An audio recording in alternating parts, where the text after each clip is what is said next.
Listo. Entonces, bueno, chicos. Bienvenidos a su tutoría 2. Esto ya es el parcial 6 prácticamente y vamos a hacer un resumen de todo lo que vimos desde el parcial, incluso cosas del parcial 3, parcial 4, parcial 5, ¿ya? Entonces, bueno, vamos a empezar. Nosotros estudiamos, ¿sí?, la parte de cómo se está configurando desde la primera dimensión hasta la tercera, ¿sí? ¿Cuál era la diferencia entre ellas? Pues vamos a ver a continuación. ¿Sí? La primera dimensión nosotros representábamos en matemáticas mediante la recta numérica, ¿sí? Donde nosotros podíamos representar únicamente en un solo sentido, ¿sí? Entonces representábamos por una línea, si ven aquí, en la unión de dos puntos, ¿sí? Representábamos que ese punto puede irse o bien solo de manera horizontal o bien solo de manera vertical, ¿sí? Eso significa una dimensión, que solo podemos movernos en un solo sentido. Es como que tuviéramos una hormiguita, y a una hormiguita le pondríamos, no sé, le hacemos un camino en la tierra, y para ahí la introducimos dentro de ese camino. Entonces la hormiga, como no puede salir de ese camino, lo único que la hormiguita conoce es de un camino, ¿sí? Un solo camino horizontal, ¿sí? No puede, en este caso, desviarse hacia arriba. ¿Por qué? Porque no está dentro de sus dimensiones, ¿sí? Entonces es como que yo cavo un hueco de 1 metro de profundidad y meto ahí a una hormiga. Entonces la hormiga netamente va a ir solo por este camino. Eso significa en física una dimensión y está representado por la recta numérica, ¿ya? La segunda dimensión dentro de la física y en matemáticas está representado por un plano cartesiano. Un plano cartesiano que nosotros ya hemos venido utilizando incluso desde años anteriores. Donde tenemos en la parte, en el eje horizontal tenemos el eje de las X y en el eje vertical tenemos el eje de las Y. ¿Qué me permite esto? Estas dos dimensiones ya me permiten ir hacia arriba y hacia abajo y está representado mediante un cuadrado gráficamente, ¿sí? Entonces, dentro de este cuadrado yo ya tengo una disposición completa. Es como que la encerrara no sé, un hámster dentro de una caja cuadrada. Entonces, él va a tener infinitamente posiciones para ir, ¿no? Él, por ejemplo, puede irse de manera horizontal, de manera vertical, o puede unir los dos movimientos, tanto horizontal como vertical, e ir de manera inclinada, ¿sí? Entonces, tiene el camino libre para caminar por donde él desee en 2 dimensiones. ¿Sí? Eso significa el movimiento en 2 dimensiones, ¿sí? Que nosotros podemos ir tanto en el eje X como en el eje Y. Entonces, en el plano cartesiano, nosotros podemos identificar esto con los puntos cartesianos. Tenemos un punto en X y un punto en Y. Asimismo, en la primera dimensión, nosotros podemos representar en la recta numérica, ¿sí? Solamente un punto en una sola dirección, que normalmente siempre es el eje X, ¿sí? Y por último, la representación de 3 dimensiones es gráficamente se representa mediante un cubo. ¿Qué significa esto? Que además de que nosotros pusimos al hámster aquí en esta cajita, nosotros ya no es una caja, sino es un cubo. Ya no es un hámster, sino vamos a poner un ave que puede desplazarse tanto caminando y además de eso puede elevarse, puede volar, ¿sí? Entonces esta parte de volar es lo que nosotros generamos una dimensión más, que ya no solo se mueve en X y en Y en el suelo, sino que también puede elevarse, ¿sí? Puede elevarse y esto genera una tercera dimensión que se representa en un cubo y gráficamente, bueno, en matemáticas se representa como un plano cartesiano en 3 dimensiones el que tenemos aquí, ¿no? Estoy señalando con el puntero, déjenme habilitar el puntero hasta aquí. ¿Sí? Entonces tenemos el eje Z, el eje X y el eje Y, ¿sí? Esto de 3 dimensiones no vamos a estudiar exactamente dentro de los casos que vamos a ver los movimientos principales de física. Este estudio de los vectores también se puede dar en 3 dimensiones, no hay ningún inconveniente, es súper fácil, es lo mismo que tenemos en 2, pero en este caso vamos a revisar solo hasta 2 dimensiones, ¿sí? Vamos a revisar 3 movimientos que ya vimos, que es el movimiento rectilíneo uniforme, el movimiento rectilíneo uniformemente variado, y en esta parte la caída de cuerpos que está representado por una dimensión, ¿sí? Y después de eso, al final de la clase vamos a revisar lo que es la caída, en este caso el movimiento de proyectiles, que está representado por un movimiento en 2 dimensiones, ¿sí? Normalmente en la vida cotidiana ningún movimiento está o en una sola dimensión o en 2 dimensiones. Todos los movimientos tienen 3 dimensiones, ¿sí? Nosotros nos movemos en 3 dimensiones. Pero bueno, eso quedaría para ejercicios, si ustedes quieren reforzar o un poquito más, revisar un poco de la parte de física en 3 dimensiones, ¿ya? Vamos a empezar con la representación de vectores en 2 dimensiones. Los vectores normalmente se pueden representar de 3 diferentes maneras. Tenemos en este caso coordenadas rectangulares, coordenadas polares y coordenadas geográficas, ¿sí? Hasta aquí. ¿Quién me dice cuál es la característica de las coordenadas rectangulares, polares y geográficas? Vamos a ver la participación. Dentro de las coordenadas rectangulares, la principal característica es que nosotros tenemos una componente en X y una componente en Y, ¿sí? Se llama rectangulares, ¿por qué? Porque tiene, en este caso, dos componentes sobre los ejes, ¿sí? El claro ejemplo está aquí el ejemplo 1, donde tenemos una componente en X que es 4. Podemos ver aquí está la componente en X que es 4 y la componente en Y que es 13, ¿sí? Este es, no se puede llamar el más utilizado, pero es el que más de utilidad me sirve. ¿Por qué? Porque las coordenadas rectangulares a mí me permiten hacer cualquier, en este caso, suma, multiplicación, resta, división, producto cruz, producto punto, todos las posibles operaciones con vectores.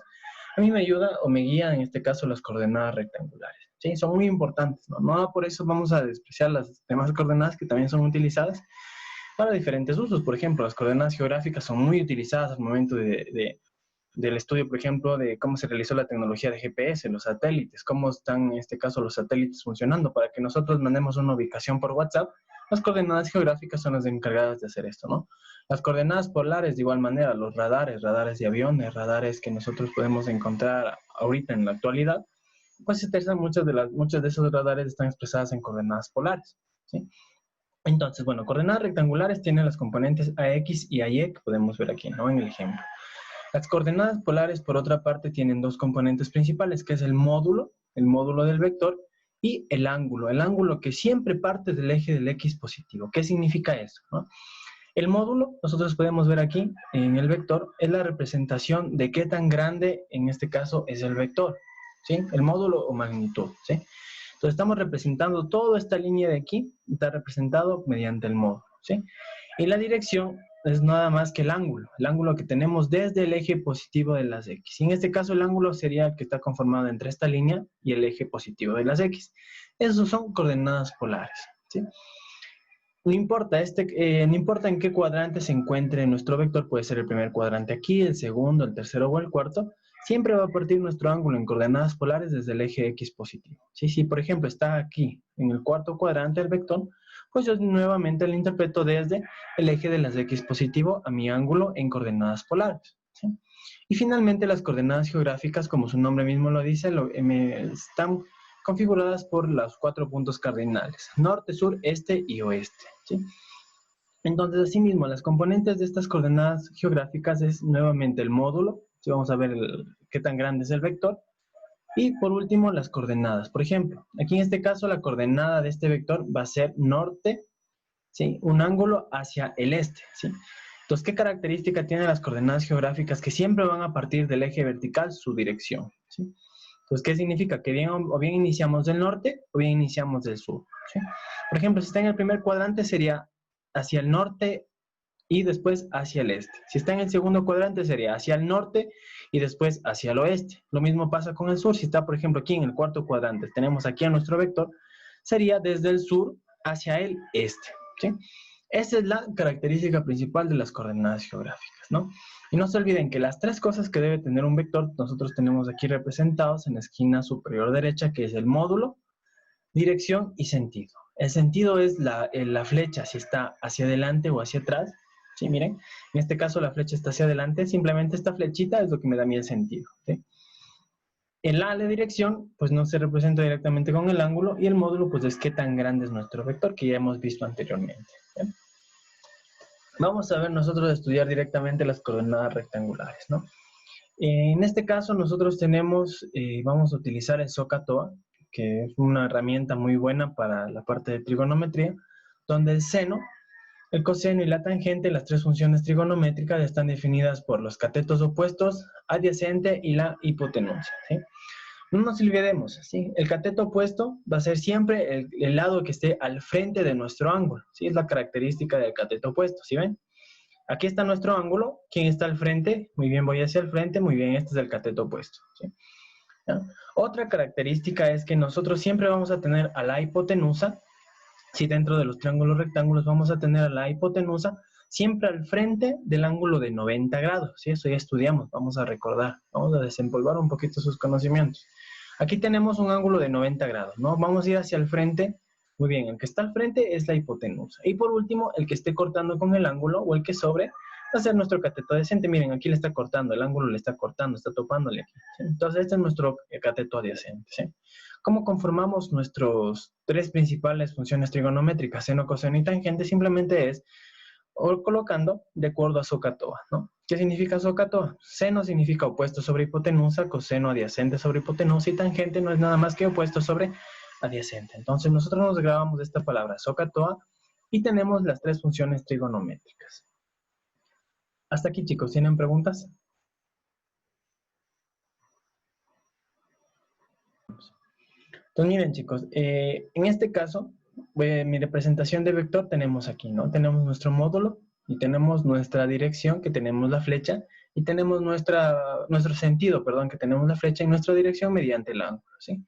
Las coordenadas rectangulares son las que tenemos aquí en los ejes coordenados, ¿sí? Tenemos fx, que está sobre el eje x, y fy, que está sobre el eje y.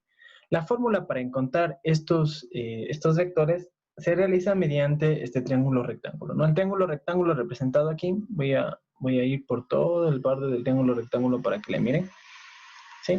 Este triángulo rectángulo es el que nosotros vamos, en este caso, a encontrar. ¿De dónde encontramos estas fórmulas? Con ayuda de las funciones trigonométricas, ¿no? Despejando las fórmulas me sale que fx es igual al módulo multiplicado por el coseno del ángulo y fy es igual al módulo multiplicado por el seno del ángulo, ¿sí? Esto ya hicimos la deducción anteriormente, no vamos a volver a hacer. Solo que vamos a recordar que para x es el coseno y para y el seno, ¿sí? Siempre que tenga este triángulo rectángulo. Para, en este caso, la descomposición de vectores. Aparte de eso tenemos el ángulo que, bueno, no está aquí la fórmula, pero el ángulo es igual a la tangente a la menos 1 de y sobre x, de la componente y sobre x que ya vimos anteriormente. Y por último, que mediante el teorema de Pitágoras nosotros podíamos encontrar el módulo, ¿sí? El módulo de este vector podíamos encontrar mediante el teorema de Pitágoras. ¿Cómo lo hacía? Aquí está la fórmula, ¿no? El cateto opuesto, el cateto, en este caso la hipotenusa, al cuadrado es igual a los dos catetos elevado al cuadrado en sumatoria, ¿no? Lo que tenemos aquí, ¿sí? Si yo tengo que mi cateto X es 4 y mi cateto Y es 3, ¿sí? La sumatoria elevado al cuadrado me daría 25. Si ven, 4 elevado al cuadrado más 3 elevado al cuadrado es 25. La raíz de 25 es igual a 5, ¿no? Entonces, así encontré mi módulo. Mi módulo es igual a 5. ¿Sí? ¿Mediante qué? Teorema de Pitágoras, ¿sí? Esto en cuestión de los que son componentes rectangulares dentro de un vector. Chicos, tal vez tienen preguntas hasta vectores, ¿sí? Vamos a ver el resumen ahora de los 4 movimientos que nosotros tenemos en la física, ¿sí? Tenemos el movimiento rectilíneo uniformemente variado, la caída libre y el movimiento de proyectiles, ¿no?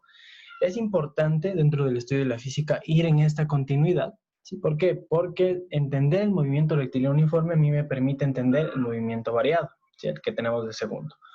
Una vez que entiendo el movimiento rectilíneo uniformemente variado, voy a poder pasar a caída libre y una vez que haya entendido los tres, yo voy a entender de una manera muy fácil el movimiento de proyectiles, ¿sí?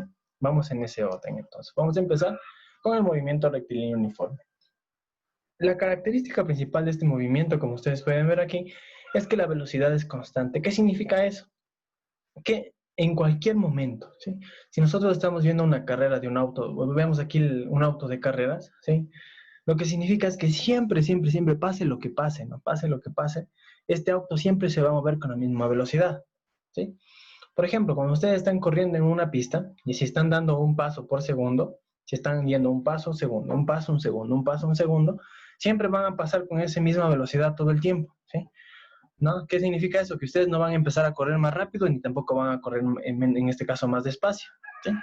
Entonces, esta característica que nosotros vemos de velocidad constante hace que nosotros siempre avancemos una misma distancia, ¿sí? Miren aquí, distancia 1 después del tiempo 1 es esta de aquí.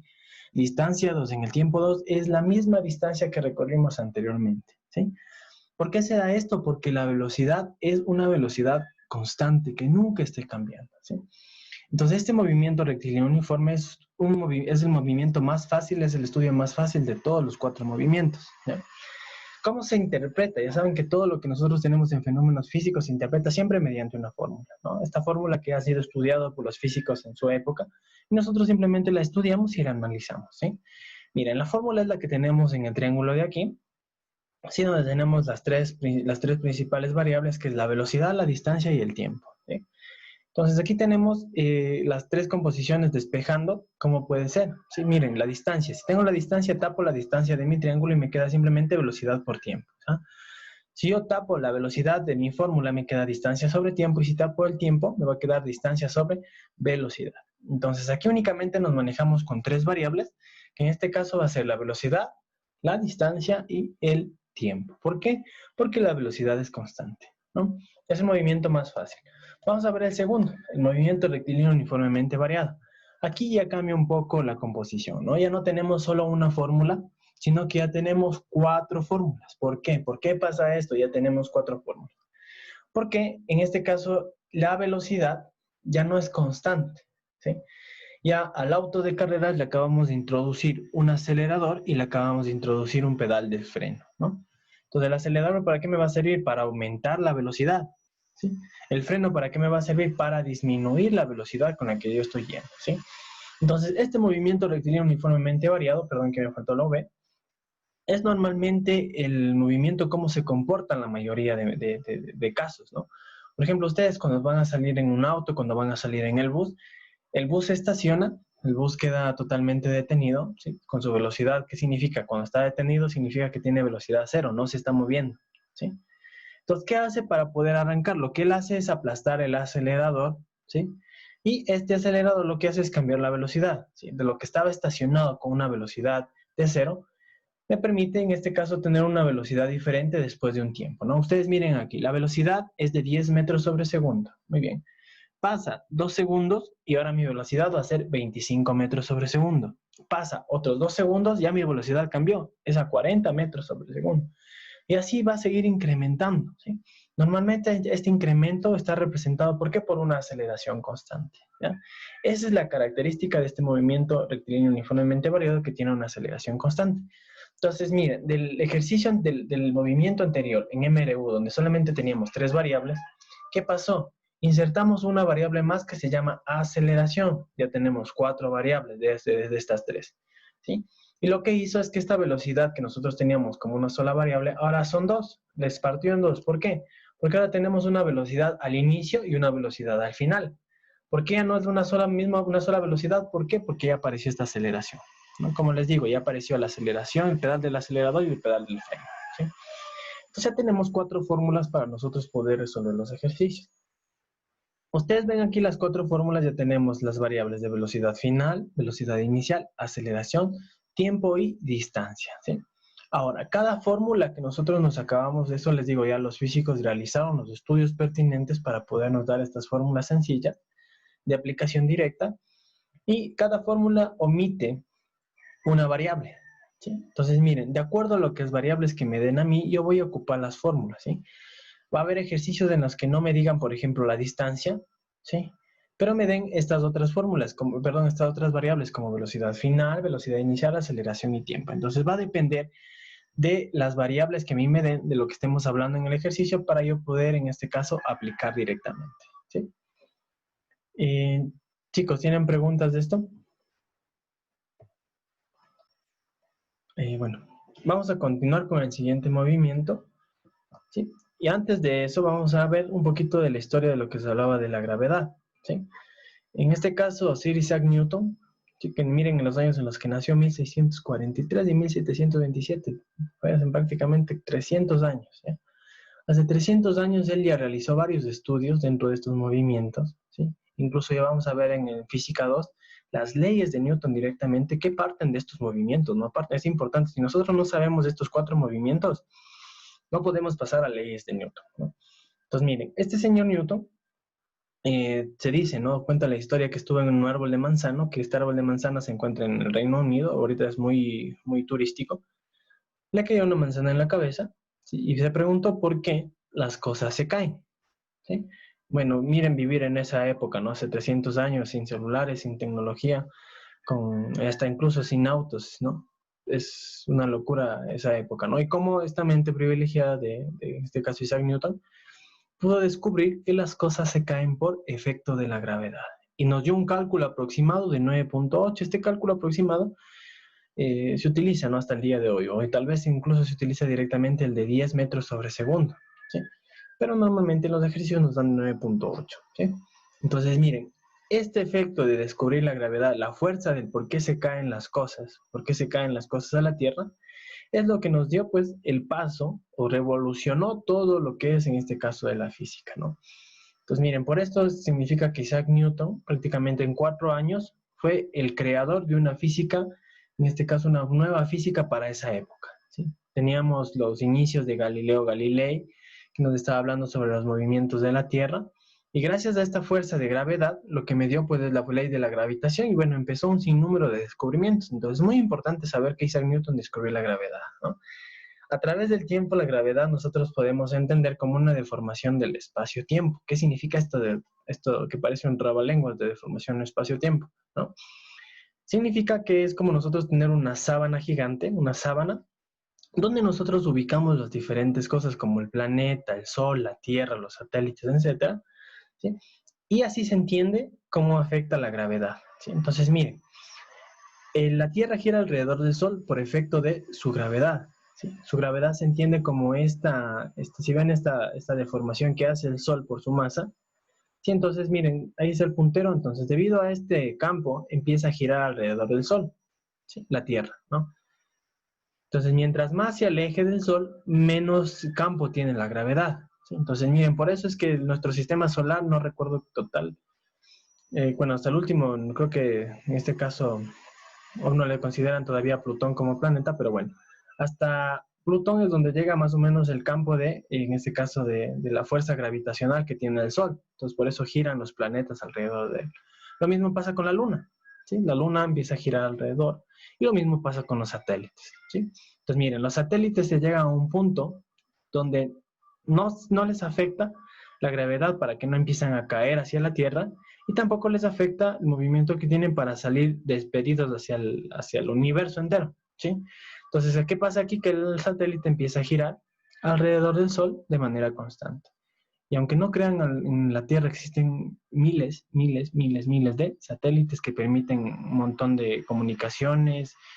El que nosotros podamos prender nuestro teléfono y nos diga en qué parte del mundo estamos es gracias a estos satélites, ¿no? Entonces, ¿quién empezó esto? Albert Einstein, ¿no? Es otro de las grandes figuras que nuevamente en 4 años revolucionó toda la parte de la física, ¿no? Miren, prácticamente pasó más de hace 70 años y aún seguimos estudiando todos los nuevos descubrimientos que nos permitió realizar este señor, ¿sí? Bueno, entonces, debido a esta gravedad que acabamos de ver ahorita, ¿no? Las dos definiciones, cómo ha ido avanzando, nosotros vamos a tomar, sin tanta complejidad, la gravedad directamente de Isaac Newton, que nosotros entendemos como 9.8 metros sobre segundo al cuadrado, ¿sí? Entonces, nosotros ahora vamos a estudiar el por qué se caen las cosas. ¿Cómo vamos a estudiar esto? Vamos a partir del movimiento rectilíneo uniformemente variado. Aquí nuevamente me faltó la V, mil disculpas. Vamos a pasar a caída libre. ¿Cómo pasamos? En lugar de aceleración, en lugar de la aceleración, de la fórmula de la aceleración que vimos anteriormente, que tenemos aquí, ¿sí?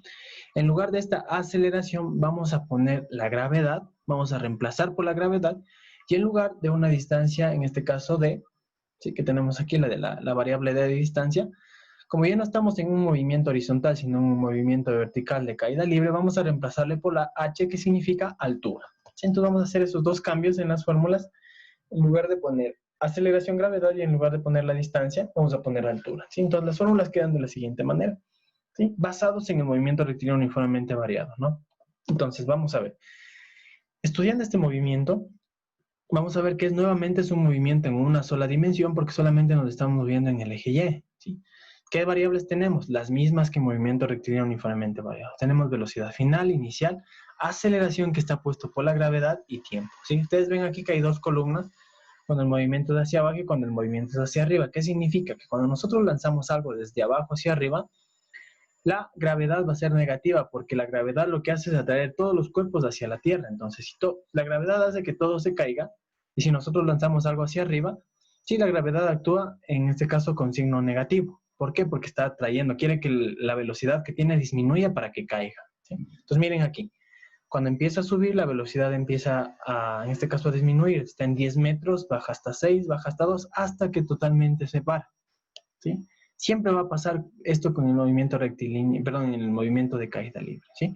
La velocidad se va a hacer cero. Si nosotros veíamos en cámara lenta esto, vamos a ver un momento donde se queda suspendido en el aire. Ahí se queda suspendido con una velocidad igual a 0, ¿sí? Y nuevamente pues empieza a bajar, en este caso ya con el signo positivo de la gravedad porque está acelerando el cuerpo, ¿no? Empieza en 2, 6 y nuevamente baja a 10 metros sobre segundo. Este es el comportamiento de, en este caso, caída libre. Las fórmulas podemos ver aquí, positivo cuando baja, negativo cuando va hacia arriba. Muy bien, como resumen, ¿no? Tenemos el movimiento rectilíneo uniforme, una sola velocidad, ¿sí? Tenemos, perdón, una sola fórmula, tenemos este triangulito con velocidad constante. Después de eso tenemos el uniformemente variado, donde ya tenemos la aparición de otras variables como es la aceleración, y debido a esta aceleración, me partió la velocidad que era constante anteriormente, ahora tenemos una velocidad inicial y una velocidad final, y tenemos las fórmulas aquí. Y por último, la caída libre lo que hizo es, en lugar de poner la aceleración, le pusimos a la gravedad, y en lugar de una distancia en X, tenemos directamente la altura, que son las mismas fórmulas, ¿no? Nada más que de diferente nomenclatura, si se puede llamar la parte de caída libre. Ahora sí, preguntas hasta los 3 movimientos principales. Excelente participación, ¿no? Bueno, finalmente tenemos el movimiento de proyectiles que va a ser la unión, va a ser este último movimiento, va a ser la unión de caída libre, el último movimiento, y MRU, que es un movimiento horizontal, ¿ya? Vamos a ver. Este movimiento, la unión de estos dos movimientos, la unión de los dos ejes, tanto en el eje X con MRU y en el eje Y de caída libre, hace que el movimiento sea el siguiente, ¿sí ven? Este movimiento que están viendo en el puntero, ¿a qué se debe? ¿Sí? Se debe a MRU, movimiento rectilíneo uniforme, en el eje X, el que tenemos aquí, el eje horizontal, y caída libre en el eje Y. Entonces, ¿qué va a pasar? Si fuera solamente MRU, pues simplemente esta partícula iría en este sentido, solamente horizontal, ¿no? Si pueden ver el puntero, ¿no es cierto? Iría en esta dirección, ¿no? ¿Ya? Ahora, si fuera solamente caída libre, fuera solamente en esta dirección, hacia arriba. ¿Sí? Nada más. ¿Sí? Solamente en un solo eje. Pero ¿qué pasa aquí? Que como ya unimos los dos movimientos, va a realizar la siguiente trayectoria. ¿Ya? Entonces, este movimiento, como va a ser la unión de los dos movimientos anteriormente estudiados, va a tener una característica principal, ¿no? La velocidad que tenemos aquí, va a tener dos componentes, así como en los vectores. Va a tener una componente en X y una componente en Y. ¿Por qué? Porque este movimiento de proyectiles o movimiento parabólico es la unión de dos movimientos en los dos ejes. MRU por la parte del eje X y caída libre en el eje Y. Entonces nosotros estudiamos a la velocidad como un vector, ¿ya? Entonces miren, esta velocidad contiene una velocidad X y una velocidad Y, ¿ya? ¿Qué va a ir cambiando? ¿Cómo va a ir cambiando la velocidad X? Miren, la velocidad X siempre es constante, ¿sí? ¿Por qué pasa eso? Porque en el eje horizontal o en el eje de las X está guiado el movimiento por el movimiento rectilíneo uniforme, que tiene como característica que la velocidad no cambie, ¿ya? Entonces, miren, como estamos de manera horizontal, la velocidad de X siempre va a ser la misma, ¿sí? En cualquier punto que a mí me den, ¿ya? Con la velocidad con la que se lanzó, va a ser siempre la velocidad que se mantenga en X hasta que todo el movimiento se termine, ¿ya? Y por otra parte, el movimiento en Y, ¿sí? El movimiento en Y, en el eje Y, como está en esta parte orientado por la caída libre, va a empezar a disminuir. Vamos a ver, miren el movimiento en este caso en Y, ¿sí? Tenemos aquí el 10 metros sobre segundo, sigue subiendo, mientras más sube, en este caso este cuerpo empieza a bajar la velocidad hasta hacerse 0 y nuevamente baja y empieza pero en sentido contrario. Lo mismo va a pasar en esta parte de movimiento de proyectiles. Aquí tenemos la velocidad en Y que va a empezar a disminuir hasta que se hace 0. ¿Sí? Entonces, en donde alcanza la altura máxima, si ven aquí este dato de altura máxima, es donde la velocidad Y se hace 0 y cambia de dirección y empieza a bajar, ¿no? Entonces, aquí ya podemos ver cómo está afectándole a la velocidad que se unan los dos movimientos, ¿no? Y lo importante de aquí es que esta velocidad puede estar entendida como un movimiento de vectores, ¿no? Miren aquí, Bx con coseno, By con seno, y para encontrar, pues, en este caso, el vector o el módulo de B, o directamente cuánto es la velocidad total, no hacemos nada más que teorema de Pitágoras, ¿no? La velocidad de x al cuadrado más By al cuadrado, ¿no? Este tipo de movimiento parabólico, ¿sí?, o movimiento de proyectiles tiene algunos casos. Si tenemos un movimiento completo, tenemos un movimiento a la mitad, que normalmente este movimiento a la mitad está representado por un avión. Siempre son ejercicios de aviones cuando dice un avión está de manera horizontal, tal como está el puntero, y suelta una bomba. Entonces, como suelta una bomba, pues este es este movimiento, ¿sí? Este es semiparabólico, la mitad de un movimiento, ¿sí? Y tenemos el último caso en el que se encuentra un movimiento de proyectiles, ¿sí? No es ni la mitad, ni es el movimiento completo, sino tenemos en un punto cualesquiera, ¿sí? Entonces, estos movimientos, o este movimiento parabólico, se va a resolver de dos maneras, y tiene dos resoluciones, ¿ya? Tiene una resolución directamente como movimiento parabólico completo, o tiene una resolución estudiando los movimientos por separado, ¿no? El movimiento completo es cuando nosotros encontramos directamente la altura máxima, el alcance máximo y el tiempo de vuelo. ¿Qué significa altura máxima?